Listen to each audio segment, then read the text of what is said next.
જિલ્લાના હળવદ તાલુકામાં જીરું પકાવતા ખેડૂતોની હાલત કફોડી બની છે। ખેડૂતોએ સારા ભાવની આશાએ મોટા પ્રમાણમાં જીરુંનું વાવેતર કર્યું હતું, પરંતુ વાતાવરણ માફક ન આવતા અને સુકારો રોગ આવી જતા ખેડૂતોએ જીરુંમાં ટ્રેક્ટર ફેરવી નવું વાવેતર શરૂ કર્યું છે। ચરડવા ગામમાં 15થી વધુ ખેડૂતોએ 200થી વધુ વીઘામાં જીરુંનો પાક કાઢીને મકાઈ તેમજ ઘઉંની વાવણીની શરૂઆત કરી છે। ખેડૂતોએ મોંઘા ભાવના બિયારણ અને ખાતર નાખી જીરાની માવજત કરી હતી, પરંતુ કમોસમી વરસાદ અને સુકારા રોગના કારણે પાક નિષ્ફળ ગયો છે, જેના કારણે ખેડૂતોને લાખોનું નુકસાન વેઠવાનો વારો આવ્યો છે। ખર્ચો 2 વીઘે 4 કિલોની જે થેલી આવે સલ્ફર 600 રૂપિયા કરીને, એવી મેં 25 થેલી આમાં લગભગ નાખી રહી, બરાબર। એટલે આશરે લગભગ ખર્ચો નહીં હોય તો 3 થી 3.5 લાખનો ખર્ચો મારે થયો છે આમાં। મજૂરી તો ગણતા ને વીઘે 3 મગફળી વાળું હતું, એટલે વીઘે 3 જણા મગફળી ઉપાડવાના થયા હતા, એટલે એ તો આપણે ગણતા નથી। આશરે એટલો ખર્ચો થયો અને પાણી ભરી જવાથી મહિનો તો સારું લાગ્યું, પણ અત્યારે એકદમ રાવા પડવા માંડ્યા હુકારાને લીધે, હવામાનની અને વરસાદના લીધે। અમે બધા ખેડૂતોએ ગઈ સાલના જીરાના ભાવ જોઈને અને આ સાલ વાવેતર પુષ્કળ વાવેતર કર્યું, મહિના નથી દોઢું વાવેતર થઈ ગયું, પણ હવામાન એક તો અનુકૂળ નથી। જીરું વાયા 15-20 દિવસથી એને વરસાદ થયો, માવઠું થયું, એટલે જીરામાં એ અને અત્યારનું હવામાન એ જોતાં લગભગ 20% જીરું તો અત્યારે પડી ગયું છે વાવેતરમાં। અત્યારે ઘઉંનો ટાઈમ છે ને, એટલે ખેડૂતને હજી એક ઘઉંનો ઉપયોગ ચાન્સ છે, એટલે ઘઉં વાવેતર માટે અત્યારે પાડીને બધા ઘઉં વાવવા માંડ્યા છે અને નુકસાન તો જાજુ છે। જીરાના લાલચ કહેવાય ને, ભાવની લાલચમાં વાવેતર કર્યા અને આ નુકસાન વધારે છે અત્યારે જીરામાં। સરકારે ડુંગળીની નિકાસબંધી કર્યા બાદ ખેડૂતોની હાલત કફોડી બની છે, ત્યારે આ બધા વચ્ચે ગોંડલ માર્કેટ યાર્ડમાં ખુલ્લી બજારમાંથી NCCF દ્વારા ડુંગળીની ખરીદીનો પ્રારંભ કરાયો, તો પરંતુ સરકારના નિયમ મુજબ ડુંગળી મળતી ખૂબ જ મુશ્કેલ છે, કારણ કે સૌરાષ્ટ્ર સહિત ગુજરાતમાં ડુંગળીનું મોટા ભાગે 20 mm થી 40 mm સુધીનું ઉત્પાદન થાય છે અને NCCF દ્વારા 40 mm થી 60 mm સુધીની ડુંગળીની ખરીદી કરવા સરકારની જોગવાઈ છે। સરકારના નિયમ મુજબ NCCF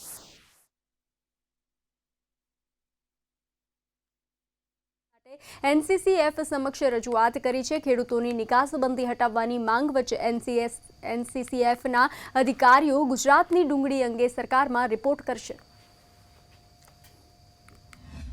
આજરોજ ગોંડલ માર્કેટ યાર્ડમાં NCCFના અધિકારીઓ આવ્યા હતા ડુંગળીની ખરીદી કરવા માટે, તો એને રજૂઆત કરી તેને મળીને કે આપણે ડુંગળી 20 થી 40 mmની ડુંગળી અહીંયા વધારે થાય છે, તો 20 થી 40 mm ડુંગળીની છૂટ આપી ડુંગળીની ખરીદી કરી રહ્યા છે, પણ 45 mm થી 55 mmની ખરીદી આજથી ખેડૂતો શરૂઆત કરી છે। પણ આપણે એને રજૂઆત કરી છે કે 20 થી 40 mmની ડુંગળી આ ગોંડલ માર્કેટ યાર્ડમાં આવી રહી છે, તો 20 થી 40 mm ડુંગળી खरीदी करो, ये આપણે એને આજે રજૂઆત કરેલી છે।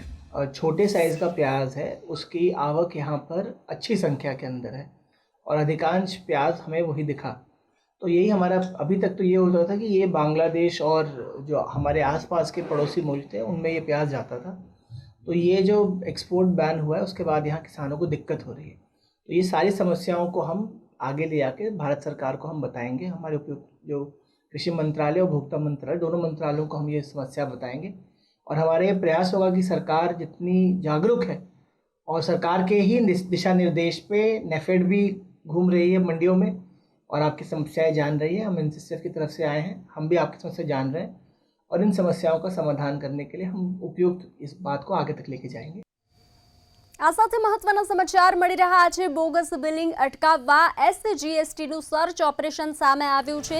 રાજ્યની 67 પેઢીઓ પર SGSTના દરોડા સામે આવ્યા છે। બોગસ બિલિંગ કરતી 37 બોગસ પેઢીઓ મળી આવી છે। 321 કરોડનું ટર્ન ઓવર બનાવતી 53 કરોડની કરચોરી સામે આવી છે। પેઢીઓના માલિકોના ડોક્યુમેન્ટ્સનો દુરુપયોગ કરવામાં આવ્યો છે।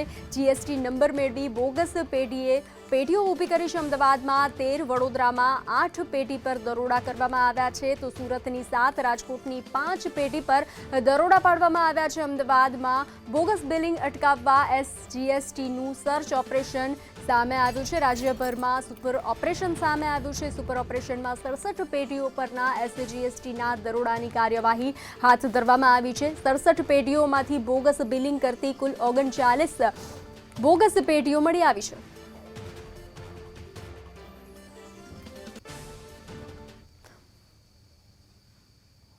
આ સાથે જે રીતે સમાચાર મળી રહ્યા છે મહત્વપૂર્ણ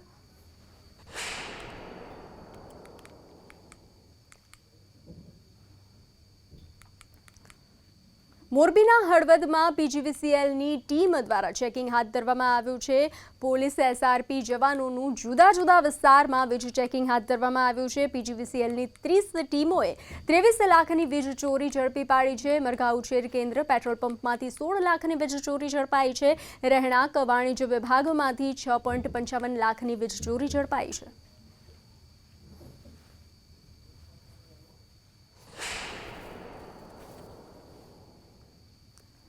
આ સાથે વડોદરાથી જે રીતે સમાચાર મળી રહ્યા છે, વાઘોડિયામાં રોડની ધીમી કામગીરીથી લોકો પરેશાન થઈ રહ્યા છે. વડોદરાના વાઘોડિયામાં રોડ રસ્તાનું કામ છેલ્લા ઘણા સમયથી ખોરંભે ચડ્યું છે, જેને લઈ લોકોને પારાવાર મુશ્કેલીનો સામનો કરવાનો વારો આવ્યો છે. વાઘોડિયામાં નવીન રસ્તાની કામગીરી છેલ્લા ઘણા સમયથી ચાલી રહી છે. કોન્ટ્રાક્ટર અને સ્થાનિક તંત્રની બેદરકારીથી વાહન ચાલકો સહિત આસપાસના લોકોને ભારે હાલાકી પડી રહી છે. આ મામલે ધારાસભ્ય ધર્મેન્દ્રસિંહ વાઘેલાએ રોડ કોન્ટ્રાક્ટ તેમજ રોડ વિભાગના અધિકારીઓનો ઉધડો લીધો હતો. બીજી તરફ રોડના કામોમાં મોટા પ્રમાણમાં ભ્રષ્ટાચાર થતો હોવાનું પણ સામે આવ્યું છે.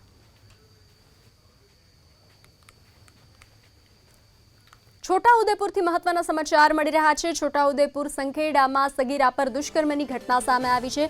જાનથી મારી નાખવાની ધમકી આપી દુષ્કર્મ આચર્યું હતું.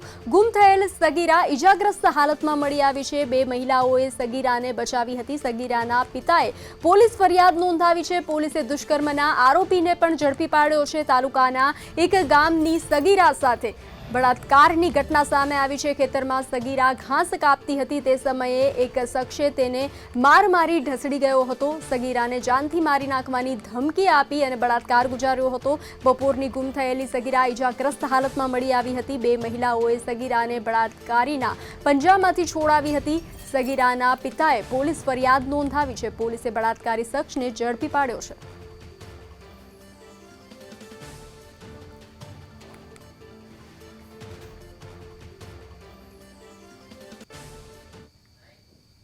વાત કરીએ આણંદના આંકલાવના મુચકુવા ગામે જાહેરમાં મેડિકલ વેસ્ટનો મામલો સામે આવ્યો છે. સંદેશ ન્યૂઝના અહેવાલ બાદ તંત્ર દોડતું થયું છે. ગતરોજ જાહેરમાં મેડિકલ વેસ્ટનો જથ્થો મળી આવ્યો હતો. આરોગ્ય વિભાગે જીસીપી અને ડ્રગ વિભાગે એકબીજા પર ખો આપી છે. આરોગ્ય વિભાગે સ્થળ પર પહોંચી કાર્યવાહી હાથ ધરી છે. મેડિકલ વેસ્ટના જથ્થાને દૂર કરવામાં આવ્યો છે. મીડિયાના માધ્યમથી અમને જાણવા મળેલ અને અમે તાત્કાલિક પીએચસી ભેટાસીના મેડિકલ ઓફિસરની ટીમ અને હું જાતે પણ સ્થળ તપાસ કરતા એ દવામાં અમારો સરકારી દવાનો કોઈ જથ્થો માલુમ પડેલ નથી, પરંતુ કોઈ દર્દીએ કદાચ એની ચાલુ દવા નાખી દીધેલ હોય એવું લાગે છે. પરંતુ અમે એનું પંચકાશ કરી અને રોજકામ કરી અને એની જરૂરી દવાઓ જે હતી ત્યાં આગળ પડેલી એ બધીને ગુજરાત પોલ્યુશન કંટ્રોલ બોર્ડના નીતિ નિયમો અનુસાર અમે એનો નિકાલ કરેલ છે. મહેસાણા નગરપાલિકામાં સફાઈ કર્મચારીઓએ પોતાની જૂની પડતર માંગણીઓને લઈ વિરોધ નોંધાવ્યો છે. શહેરના મુખ્ય માર્ગો ઉપર સફાઈ કામદારોને જીવ જોખમમાં મૂકીને સફાઈનું કામ કરવું પડે છે. આથી તમામ સફાઈ કામદારો નગરપાલિકા આગળ એકઠા થઈ વિરોધ નોંધાવ્યો છે અને સફાઈ કામદારોએ સેફટી માટે રિફ્લેક્ટર, ટ્રાફિક દિશા સૂચનો અને એક વધારાનો માણસ આપવાની માંગણી કરાઈ છે. તેમજ જે સફાઈ કામદારો કાયમી નથી તેવા કર્મચારીઓને કાયમી કરવા પણ માંગ કરાઈ છે. ડિવાઈડર ઉપર જે આપણે બોર્ડને આ લોકોએ આપેલા હોય, પણ જે એક્સ્ટ્રા માણસ એક માણસ ત્યાં આગળ હોય બરાબર, તો સાથે હાજર રહીને અને કર્મચારી જો સફાઈ કામગીરી સારી રીતે લેવડાવો તો સારું રહે સાહેબ. નગરપાલિકામાં જે 11 મુકરદામને જે પેટ્રોલ ખર્ચ 10 લીટર આપે એના અનુસંધાને સફાઈ કામદારના કર્મચારીએ મુકરદમ જેવી સેવા કરે તો આપ સાહેબને વિનંતી કરવામાં આવે છે નગરપાલિકા જીવવા કે એ લોકોને પણ 10 લીટર પેટ્રોલની એલાઉન્સ મળવું જોઈએ. તો નગરપાલિકા સાહેબને મારી વિનંતી કે જે ખાલી જગ્યા પડેલી છે એને તત્કારે ભરાવવામાં આવે કે જેથી નગરપાલિકાના દરેક કર્મચારીને રોજીરોટી મળી રહે અને એ લોકોના બાળ બચ્ચાનું ભવિષ્ય